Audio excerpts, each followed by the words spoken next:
Tuesday, by the way, was the hottest day of the week. We did hit 102. It was the hottest day of the year so far. It's still going to be hot, Megan. It's still going to be hot. Still going to be hot, just not as hot as it has been the last couple of days. So definitely want to make sure to still take those heat precautions into consideration, even though we technically don't have any heat alerts in North Texas. They are all to the east of the area. Your 4th of July weekend forecast, I had to break this up in two sections just because the 4th of July falls on a Tuesday. So I'm going to go Sunday, Monday, Tuesday. We're talking upper 90s on Sunday, mid 90s for Monday and Tuesday. It does look like we do see some scattered storms, not just on Monday, Tuesday, but also over the weekend. So let's go ahead and talk about that. Right now, we're looking at a blue sky overhead, temperature of 89 degrees. We still have a heat index. We will continue to have a heat index the next several days, and it's because it's summer. We still have some humidity in our air, so we will generally have a heat index just about every day. It's just not as intense. 88 right now in Fair Park, the heat index at about 92.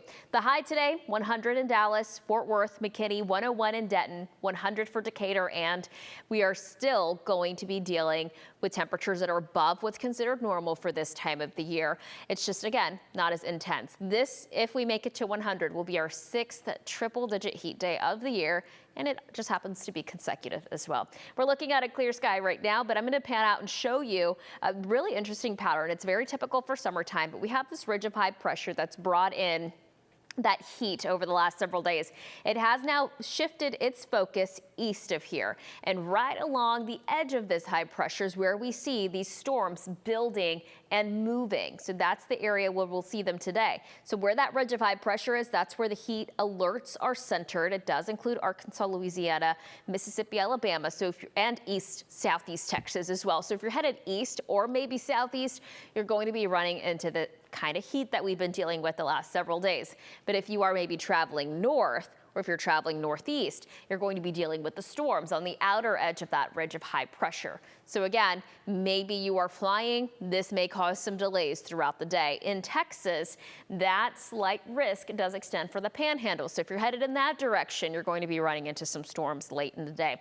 So look at this. This is around 7 to 10. We'll see these storms build here. They'll move into western portions of North Texas. I don't think we'll see too much of it make it into the area, but it's something we'll be watching this afternoon and evening.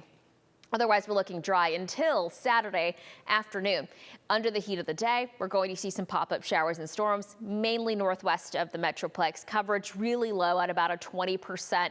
Not enough to cancel any outdoor plans, but certainly enough to just keep an eye on the sky. Maybe make sure to have that WFAA app, make sure you have the notifications turned on, and that way you can check radar as well, depending on where you're at. Okay, so this is Sunday morning. We're looking at, again, some spotty thunderstorms, very scattered in nature. In the afternoon, we could see an increase in activity, maybe an increase in coverage. As of now, I'm still keeping about 20% because there's only one model that's indicating that we could see a few more storms around in that time frame. But again, I'm not expecting the threat for severe weather. The coverage stays relatively low every day, about 20% between now and Tuesday. We could see a brief uptick sometime around Thursday. It's still a little too far for us to get the exact timing on that. And something else I want to point out is the heat index. The heat index looks like it will be closer to the actual temperature. And that's because our humidity, again, it's on the lower than the last few days. We've had 5 triple-digit heat days in a row. It's definitely not going to be missed here in the next few days. We'll drop into the mid-90s for the holiday.